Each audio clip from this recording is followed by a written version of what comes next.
নমস্কার, 24 ঘন্টায় আপনাদের সকলকে স্বাগত। বিধাননগরে ভোটের বাকি আর মাত্র কয়েকটা দিন। তার আগে বিতর্কে বিধাননগরের মেয়র তথা তৃণমূল প্রার্থী সব্যসাচী দত্ত। সিন্ডিকেট নিয়ে তার বেফাঁস মন্তব্যের জেরে বিতর্কের ঝড়। সংবাদ মাধ্যমে তার বিতর্কিত বক্তব্যের ফুটেজ প্রকাশ্যে আসার পরই তৎপর বিরোধীরা। বক্তব্যের ওই সিডি গতকাল কমিশনে জমা দিয়েছে বিজেপি। সিন্ডিকেট দুর্নীতি নিয়ে আক্রমণ শানিয়েছে হাতপদ্ম দুই শিবিরই। নারুদা ঘুষকাণ্ডে কলকাতা পুরসভার মেয়রের পর এবার বিধাননগর পুরসভার মেয়র। স্টিং জালে সিন্ডিকেট, কাঠগোড়ায় বিধাননগরের মেয়র তথা তৃণমূল প্রার্থী সব্যসাচী দত্ত।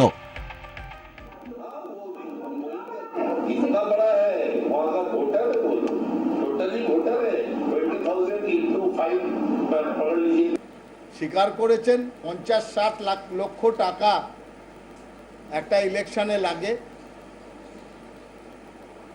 আর সেখানে সব খরচ নাকি সিন্ডিকেটই ওনার হয়ে করে দিচ্ছেন।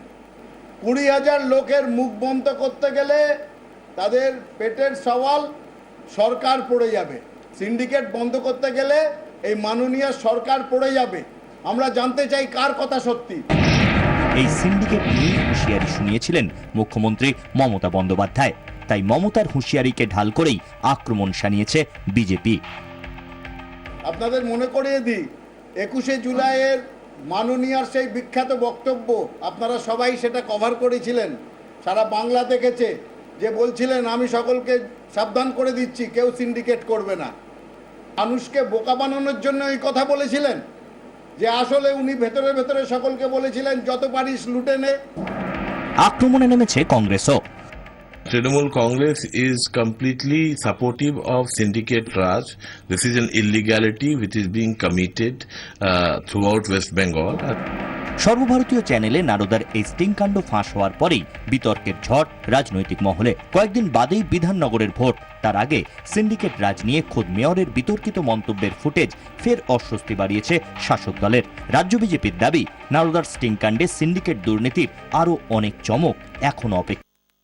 সেসব ঠিক সময়েই প্রকাশ্যে আসবে, যদিও এই ফুটেজ যাচাই করে দেখেনি 24 ঘন্টা। ব্যুরো রিপোর্ট, 24 ঘন্টা। গোটা রাজ্য জুড়ে যখন বিরোধীদের মুখে পরিবর্তনের স্লোগান, তখন মুর্শিদাবাদে এসে বদলের ডাক দিলেন মমতা বন্দ্যোপাধ্যায়।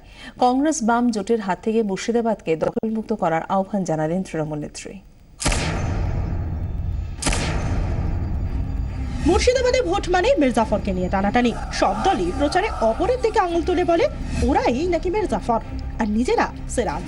সাগরদিঘিতে ঠিক যেমনটা বললেন তৃণমূল নেত্রী মমতা বন্দ্যোপাধ্যায়। একটা দুটো মির্জাফর সব জায়গাতেই থাকে, সেগুলোকে পাত্তা দিতে নেই, কেটে বাদ দিয়ে দিতে হয়। মানে কেটে নয়, ছেটে বাদ দিয়ে দিতে হয়। যদি কেউ ভাবে টাকা নিয়ে আমি ইলেকশন করবো, তৃণমূল কংগ্রেস করবে না। তৃণমূল কংগ্রেস মানুষের আশীর্বাদ দোয়া নিয়ে করবে। মমতার তালিকায় মির্জাফর অবশ্য একা অধীর চৌধুরী নন। ব্যাট হাতে দাঁড়িয়ে পড়া তৃণমূলের বিক্ষুব্ধ নেতা শামসুল হুদা তৃণমূলের মির্জাফর লিস্টে 1 নম্বরে। সাগরদিঘির মঞ্চ থেকেই সদল বলে তাদের বহিষ্কার করে গেলেন তৃণমূল নেত্রী। আর যে বিরোধিতা করে টাকা নিয়ে এসব করে, তাদের ভাই বলবে না, তাদের গদ্দার বলবে। শুভেন্দু তাদের ভাই বলবে না। তৃণমূল কংগ্রেসের দলে থেকে যদি কেউ বিরোধিতা করে, আমি তাদের এখানে দাঁড়িয়ে সব কটাকে বহিষ্কার করে দিয়ে গেলাম। তার কারণ দলের সাথে কোনো সম্পর্ক থাকবে না। গোটা রাজ্য জুড়ে এখন পরিবর্তনের ডাক। জোট বেঁধে রাজ্যে ফের পরিবর্তন আনতে সক্রিয় বিরোধীরা। অধীর গড়ে দাঁড়িয়ে এবার মমতা বন্দ্যোপাধ্যায়ের গলায় শোনা গেল পরিবর্তনের ডাক। তবে এই পরিবর্তন রাজ্যে নয়, শুধুই মুর্শিদাবাদে। মুর্শিদাবাদ জেলায় এবার পরিবর্তন আনুন। 40 বছর ধরে সিপিএম আছে এখানে। আর কংগ্রেস, আগে আমরা যখন তৃণমূল কংগ্রেস তৈরি করেছিলাম, তখন যখন বলতাম কংগ্রেস আর সিপিএম এক, আপনারা অনেকে বিশ্বাস করেননি। তৃণমূল কংগ্রেস তৈরি করেছিলাম বলেই সিপিএম কে বাংলা থেকে বিদায় দিতে পেরেছি। এবার এই জেলাতে হাত ধরাধরি করে লড়াই করছে বাম এবং কংগ্রেস। তৃণমূলের একটা অংশ আবার নাম লিখিয়েছে বিক্ষুব্ধ গোষ্ঠীতে। এই অবস্থায় দাঁড়িয়ে মুর্শিদাবাদে কতটা তৃণমূল কংগ্রেস ঘুরে দাঁড়াতে পারবে, সেটাই কিন্তু এখন মমতা বন্দ্যোপাধ্যায়ের অন্যতম চিন্তার কারণ। ক্যামেরায় শুভ্র ঘোষের সঙ্গে সোমা মাইতি এবং উজ্জ্বল মুখার্জি, 24 ঘন্টা, মুর্শিদাবাদ।